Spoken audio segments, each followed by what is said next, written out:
chamados a entrar em contato com espíritos de natureza diferente, de caracteres opostos. Não choqueis nenhum daqueles com os quais vos encontrares. Sede alegres, sede felizes, mas a alegria que dá ao outro entender a vida que nós vivemos, nós não somos só isso. Eu não sou só o Marcelo, eu estou Marcelo. É uma oportunidade de eu prosseguir, de eu ter um desenvolvimento devido às minhas fragilidades, devido às minhas imperfeições, que possam ser tanto expiações quanto provas. Então isso é uma oportunidade. Quando a gente fala assim que conscientemente, a gente fala assim sobre esquecimento, né? Nós esquecemos o que nós somos. Realmente nós esquecemos quem nós somos. Se foi João, se foi Maria, seja onde nasceu, como viveu, mas nós temos a total consciência do que nós vivemos nas outras vidas pelo aquilo que nós sentimos, né? Quer dizer, a gente traz das outras existências a nossa consciência, aquilo que nós somos. Quer dizer, se eu sou uma pessoa amargurada, com certeza eu vivi em outras vidas essa amargura. Se eu sou uma pessoa vingativa, com certeza eu tive várias experiências nesse sentido. Essas experiências que a gente traz de outras vivências, né? E aqui ele fala o seguinte: já que nós estamos aqui, já que é a oportunidade para que nós possamos aprender a nos desenvolver, a nos capacitar para sermos felizes, que a gente não faça isso de um modo meio que obrigatório, como algo, digamos assim, eu vou realizar, mas é um modo muito mais exterior do que interior, é muito mais racional do que emotivo. Quer dizer, a racionalidade precisa, você precisa entender o que você vai produzir, mas o que você vai produzir, ele pede que exista o quê? Uma espontaneidade, uma verdade, né? Por exemplo, quando você vai atender alguém, né, algum necessitado, as pessoas mais necessitadas, poxa, as pessoas entram por essa porta. A pessoa vem atrás de remédio, roupa, alimento, ou qualquer coisa do tipo que elas são prioridades para ela. Você nem olha na cara da pessoa, você pega e fala assim: ó, aqui, como quem diz, toma, quando você for embora, para mim é melhor. Como é que essa pessoa vai se sentir pegando essa cesta?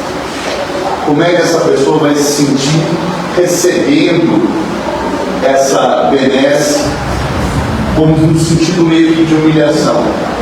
Ou como você pegar a cesta, olhar para a pessoa, conversar com a pessoa, saber quem é a pessoa, chamar pelo nome, né? Quer dizer, todo mundo quer ser tratado com dignidade, todo mundo quer ser tratado com respeito.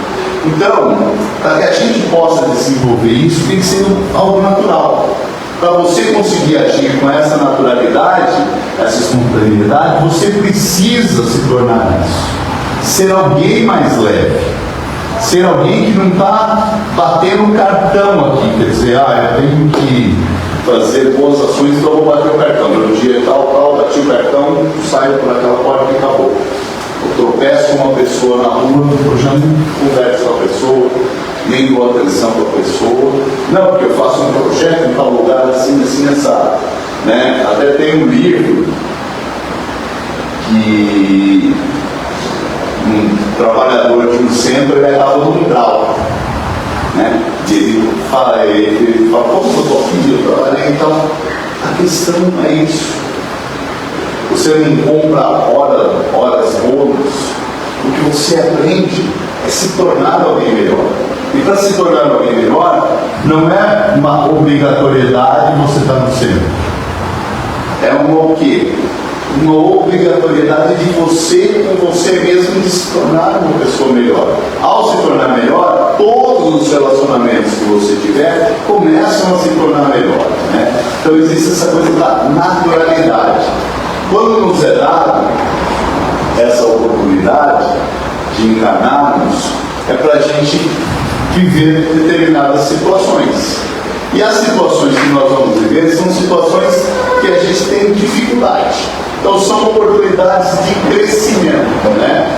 Então não é uma coisa comparativa. Por exemplo, muitas das vezes você começa a indagar: por que comigo eu tenho isso? Por que tal pessoa tem tal facilidade? Por que aquela pessoa merece mais do que eu? Ah, o que eu fiz na vida passada para estar passando por isso? Então você começa a tentar achar ganchos, em vez de você analisar e falar assim: tá, eu tenho determinadas dificuldades, eu tenho a necessidade de me tornar melhor, porque essa necessidade, a pessoa que mais cobra da gente somos nós mesmos. Por diferentes meios, nós tomamos esse tipo de consciência, né? Nós vamos atrás de resposta, nós estamos aqui atrás de alguma coisa, né? Alguma coisa no plano espiritual. Então a gente está atrás do quê? De respostas para determinadas coisas. Então, às vezes a gente quer procurar uma praticidade, quer dizer, como eu vou fazer isso para resolver. Não. Eu vou tentar entender, analisar as coisas, procurar aonde eu posso ter ajuda, procurar as pessoas que possam me ajudar a superar os meus pontos fracos e superá-los e ir crescendo. E no sentido de maturação. E tudo isso que ele fala, ele pergunta que a gente age de um modo natural, não uma coisa obrigatória, né? Até nesse texto, ele cita um exemplo que um pomar, você tem N árvores, todas são árvores, mas um é pessegueiro, o outro é um pé de maçã, o outro pode ser tangerina. Todas são árvores, mas de diferente cultivo. Umas têm uma necessidade maior de alguma coisa, outras têm uma necessidade menor, umas produzem mais frutos, outras produzem menos. E nesse sentido que nós, nas nossas encarnações, acontece. Porque não precisa ter essa coisa comparativa. Ah, porque quem está fazendo isso e tal pessoa está fazendo aquilo. Então, quer dizer, nós temos, e nos é dado vocações, né, e digamos assim, vocações e dons, para que a gente possa utilizar da melhor maneira possível esse dom nessa existência, para tirar um proveito comunitário. Vocação, quer dizer, é o que está sendo chamado a fazer, né? Então é muito importante isso, que a gente entenda, quer dizer, mesmo que eu acredite dentro de uma particularidade, as minhas vocações, os meus dons, poxa, eu gostaria tanto de fazer isso, tanto de fazer aquilo, mas se eu começar a entender aquilo que eu posso realizar, e começar a realizar, já é uma coisa muito grande, já é até uma coisa esperada pelo plano espiritual, porque a gente não reencarna ao acaso, nós não estamos aqui ao acaso, nos é dada uma possibilidade de crescimento, quer dizer, aquilo que eu posso produzir, eu conto com isso para me transformar, e outras pessoas contam com isso no sentido de ajuda, quer dizer, mesmo, por exemplo, eu ter um livre-arbítrio e decidir que eu quero fazer e não quero fazer, falar, eu sou responsável por mim mesmo, quem vai ser prejudicado sou eu, né? Então acabou, pouco me importa. Só que a gente tem uma responsabilidade com terceiros. Outras pessoas dependem da gente. Aí eu sempre cito o exemplo, que é o caso do Espiritismo, para ficar mais claro, do Chico, ou de Kardec. Se Kardec não se dispusesse a codificar a doutrina espírita, era o direito dele. Ele tinha um livre-arbítrio. Ele podia pegar e falar, não vou fazer. Com certeza outro faria, outro viria, mas ele está fugindo de uma responsabilidade que interfere a quantos? Jesus mesmo, né, quando ele estava para ser preso, ele falou: Pai, afasta de mim esse cálice. Ele tinha uma responsabilidade daquilo. Um espírito perfeito teve a oportunidade de querer fazer aquilo que estava por vir. Ele falou: afasta de mim esse cálice. Ou quando Pedro falou alguma coisa, ele: afasta-se de mim, né? Até as pessoas falam que é o demônio e tal. Não, é uma questão de possessão, né?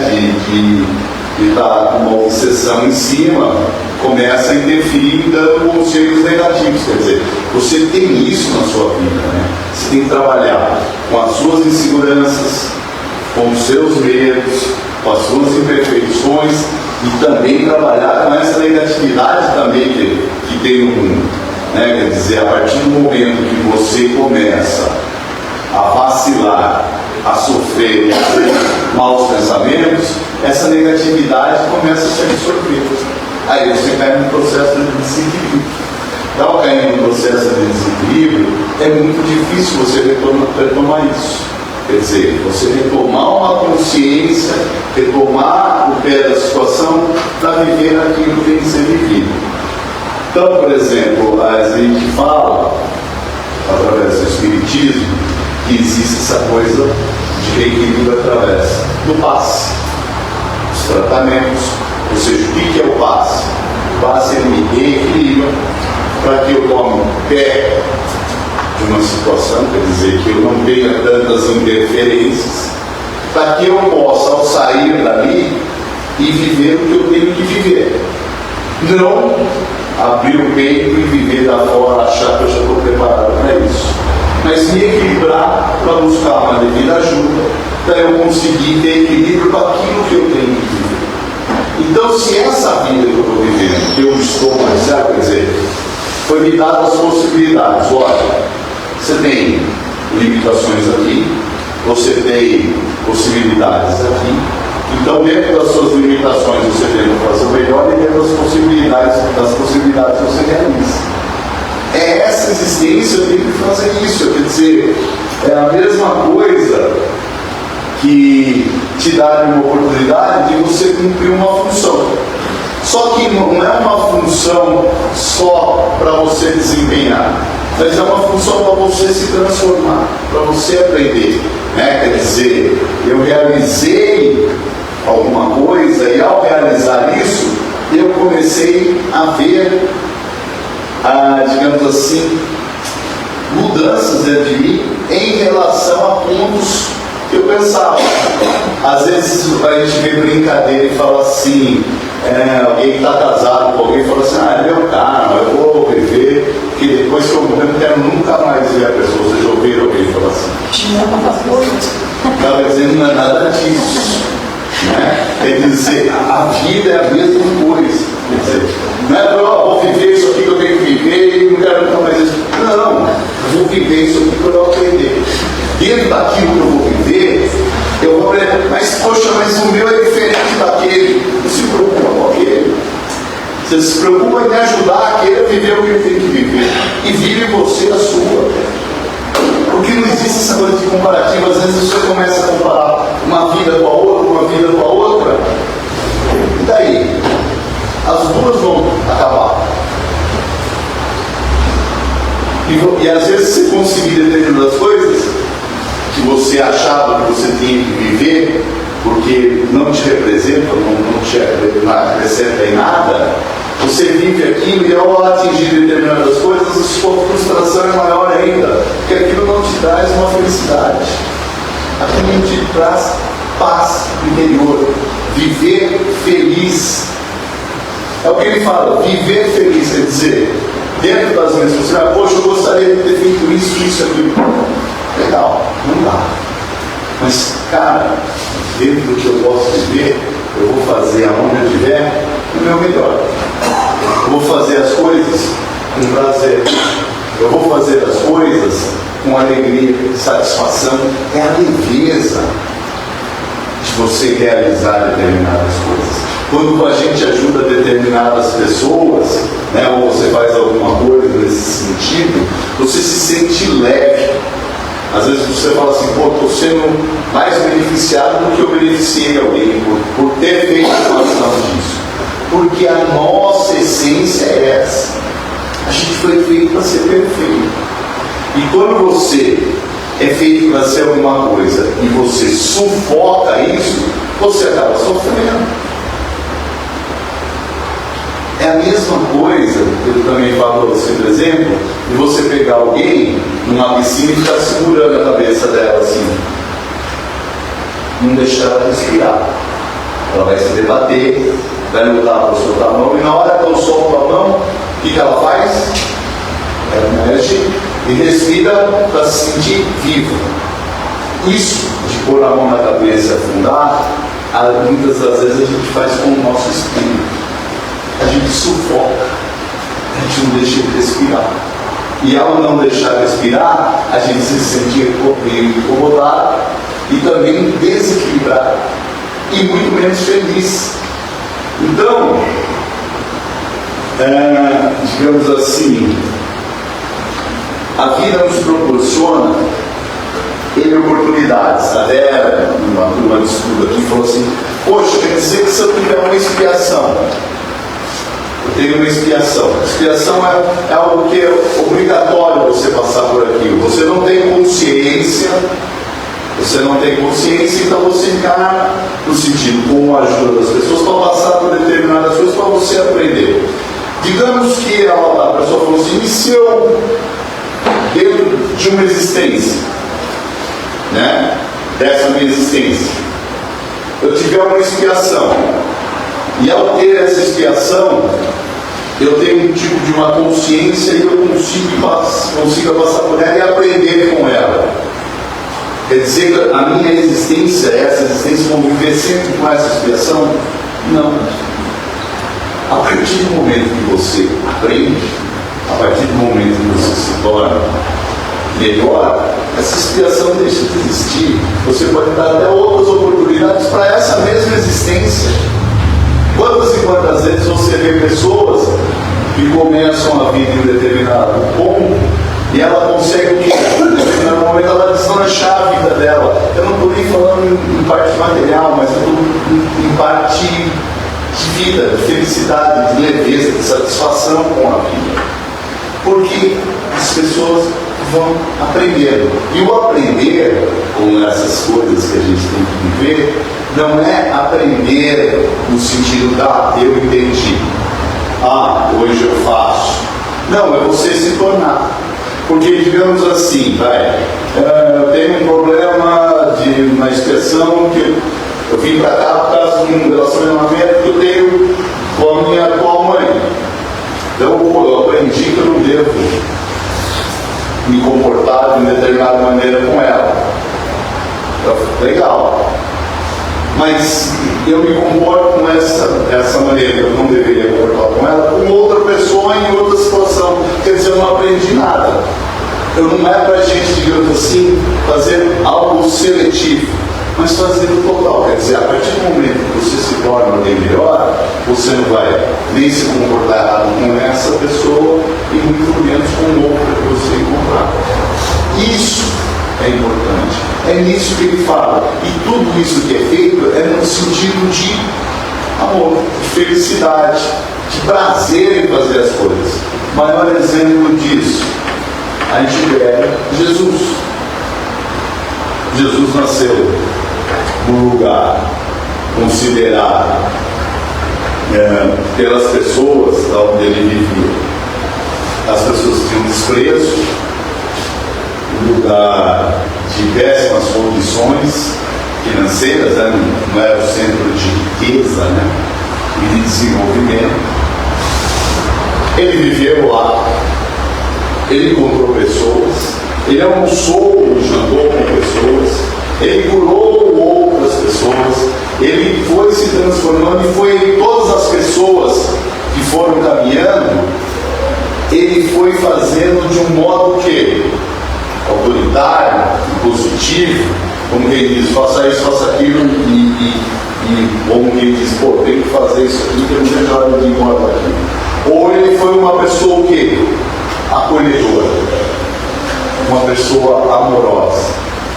Uma pessoa que até aquelas pessoas tiveram dificuldade de reconhecer, porque naquela época, 2000 anos atrás, essa parte amorosa era uma coisa até não tão desenvolvida. Hoje a gente tem uma coisa muito mais desenvolvida em relação a isso, né?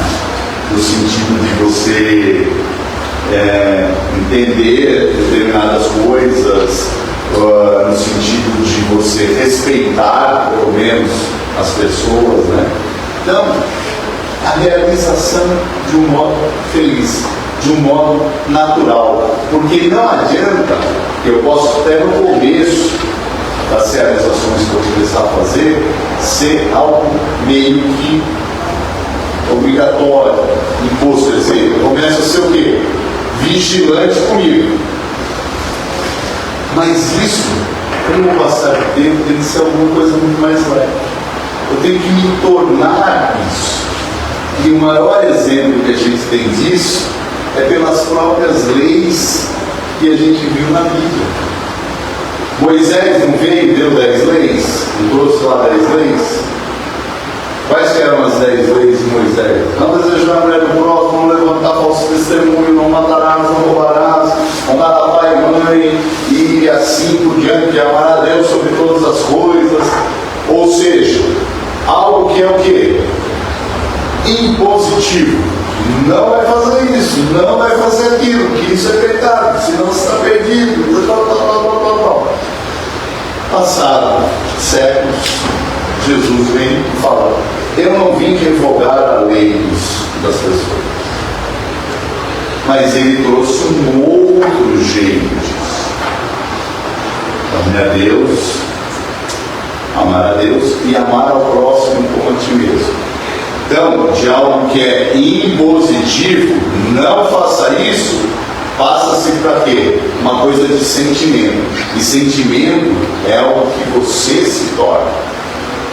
Que você não consegue enganar com o sentimento que você tem. Você pode até enganar por um tempo, mas se você, a sua essência não diz aquilo, uma hora você acaba caindo em contradição. Então, nesse sentido que ele fala: amará ao teu próximo como a ti mesmo. Quem ama ao próximo vai levantar falso testemunho. Quem ama ao próximo vai matar. Quem ama ao próximo vai roubar. Quem ama ao próximo vai desonrar pai e mãe. Quer dizer, ele embutiu. Então, no primeiro momento, as coisas que eu não consegui me tornar ainda, elas se tornam obrigatórias. É a mesma coisa que você tem uma dependência química. Eu tenho que me afastar de determinadas coisas, eu tenho que respeitar os meus limites, até para que eu me sinta fortalecido ao encontrar determinadas coisas, aquilo não me pertencer mais. Então, o primeiro momento pode ser algo obrigatório, mas no segundo momento a gente tem que começar a pensar nas realizações que a gente está fazendo. Quer dizer, esse remédio, está meio ruim. Está meio ruim porque eu sou perfeito. Eu não sou acostumado a fazer isso. Porque se eu fizer alguma coisa para alguém, eu vou pensar, mas no que eu estou ganhando? Pô, se a pessoa chegar e me maltratar, eu falo, pô, que ingrato, eu ajudei você e você virou as costas para mim. Quer dizer, a gente começa a aprender que a gente faz as coisas para não dependermos e não termos recompensas que a gente quer. Quer dizer, eu quero a gratidão da pessoa. A pessoa tem que ser grata a mim porque eu fiz aquilo lá para ela. Ora, então você não fez, você está cobrando. Você está cobrando, então tem um preço. É jogar super trunfo. Quer dizer, guardei aqui, a hora que eu precisar te apertar, eu jogo aqui, ó, super trunfo aqui, ó. Lembra que eu fiz isso? E a maior prova disso, aonde? Jesus fez tudo o que fez, qual a recompensa que ele recebeu? A crucificação. Na hora da crucificação, o que ele falou? Pai, pode castigar eles, olha o que eles fizeram comigo, eu sendo bom pra caramba para eles. Não, pai, perdoar-los, porque eles não sabem o que fazem. Então, a gente tem que entender que a vida da gente é uma bênção. Por mais difícil que ela possa parecer, alguém vai chegar e falar assim: sua vida deve ser muito boa você falar isso. Realmente, A minha vida é ótima. Sabe esse negócio de se acordar, abrir o olho, pensar, vou levantar, vou ao banheiro, vou escovar o dente, vou tomar café, vou tomar um banho, pôr uma roupa, sair. Cara, isso é uma bênção. Isso não é obrigação eu ter. Não é uma obrigação as pessoas me darem. Isso é uma bênção, é uma oportunidade de usufruir. E conforme a gente vai ficando velho, a gente vai começando a ver a dificuldade dessas coisas. Vai enxergar. Estou perdendo a vista? Não, eu tive a vista a vida inteira. Eu tenho a oportunidade de continuar. Né? Então, quer dizer, essas coisas a gente tem que aprender a agradecer. Mesmo porque, quando a gente faz o Pai Nosso, eu acredito que todos aqui fazem, a gente precisa prestar atenção no que a gente fala no Pai Nosso. Seja feita a sua vontade aqui na terra como no céu. Cara, se eu falo para Deus, seja feita a sua vontade aqui na terra como no céu, como é que a primeira coisa que acontece comigo, eu falo, pô Deus, vem comigo. Quer dizer, é contraditório. Perdoai as nossas dívidas assim como nós perdoamos aos devedores. Quer dizer, eu imponho isso, quer dizer, tenha consideração comigo do mesmo modo que eu tenho com os outros. São coisas que eu estou falando, mas eu estou falando da boca lá fora, ou eu vou prestar atenção no que eu estou falando. Então, por isso que ele fala, a gente viver naturalmente. Mesmo porque essa existência de Marcelo não é eterna. Eu estou. Então, nessa condição, eu tenho que fazer as coisas da melhor maneira possível e de um modo natural, de um modo feliz, pela oportunidade que eu estou tendo. A gente encontra as pessoas, às vezes, em condições muito piores que a gente. Muito piores, e você fala assim, cara, não sei como essa pessoa consegue viver. Mas se você vê a pessoa, ela está sorrindo, ela está feliz e as coisas que ela realiza são de coração. Da onde vem isso? Essa coisa do crescimento espiritual. É isso que ele pede para nós. Em vez da gente lamuriar, lambe as feridas, né? Não é para virar, digamos assim, ter essa super força. Lógico que a gente sofre, lógico que a gente tem as nossas fraquezas, mas a gente não pegar isso aqui e se tornar principal. Para que isso aqui a gente possa entender que se eu me machuquei, se eu estou ferido em alguma coisa aqui, veja quantas outras coisas eu tenho de benefício. E quantas outras coisas que eu tenho de benefício eu posso doar para os outros. A gente vem aqui nessa prova. Volta a repetir, a gente não vem para competir, a gente vem para cooperar. A gente é diferente por causa disso. Imagina se todo mundo tivesse o mesmo tipo de dificuldade, não ia se resolver. Por nós sermos diferentes, existe essa possibilidade de quê? De um amparar o outro e falar assim, vamos embora, vamos seguir. Eu não posso apontar o dedo para ninguém e julgar. É isso que ele faz. Porque eu sou imperfeito. Como é que alguém imperfeito vai julgar outra pessoa imperfeita? A pessoa ou o ser que é perfeito, ele não nos julga, ele nos oportuniza. Ele castiga, não castiga, ele te dá a oportunidade de castigar. Então essa oportunidade que a gente está tendo, que pode ser de meses a 100 anos, 100 e poucos anos, que a gente viva da melhor maneira possível. Que a gente não faça disso um fardo, que a gente não faça isso algo que nos seja uma âncora para nos jogar para baixo. Que a gente faça isso de uma graça, de uma leveza e de um modo natural. Não é para ser cínico ou fingir uma determinada felicidade, mas é para que a gente entenda determinadas coisas. Não vamos conseguir obter o que a gente desejaria, mas que a gente possa viver da melhor maneira possível. Tudo bem? Então vamos fechar os nossos olhos. Vamos mentalizar através da nossa energia muito amor, muita luz para todas as pessoas que se encontram desamparadas, aflitas, hospitalizadas, presas, para que todos os dirigentes desse planeta entendam que a coisa mais valiosa que existe nesse planeta a coisa que mais deve ser cuidada são a vida das pessoas. É o cuidado com o planeta. Nenhum produto, nada é maior do que o próximo. Nada é maior do que uma vida. Nada vale mais do que uma oportunidade de uma alma se desenvolver aqui nesse planeta. Vamos imaginar agora também uma luz muito forte, clara, adentrando a nossa casa, iluminando cada cômodo, cada cantinho do nosso lar, iluminando as pessoas que ali habitam, animais, para que a nossa casa seja um lar onde nós possamos repousar, termos a certeza de estarmos amparados espiritualmente, aonde a gente possa buscar o nosso descanso corpóreo e principalmente o fortalecimento espiritual para nós enfrentarmos o dia a dia que cada um de nós tem que viver. Pai nosso, que estais nos céus, santificado seja o vosso nome, venha a nós o vosso reino, seja feita a vossa vontade, assim na terra como nos céus. O pão nosso de cada dia nos dai hoje. Perdoai as nossas dívidas, assim como nós perdoamos os nossos devedores. E não nos deixeis cair em tentações, mas livrai-nos de todo mal, que assim seja. Graças a Deus. Boa noite a todos.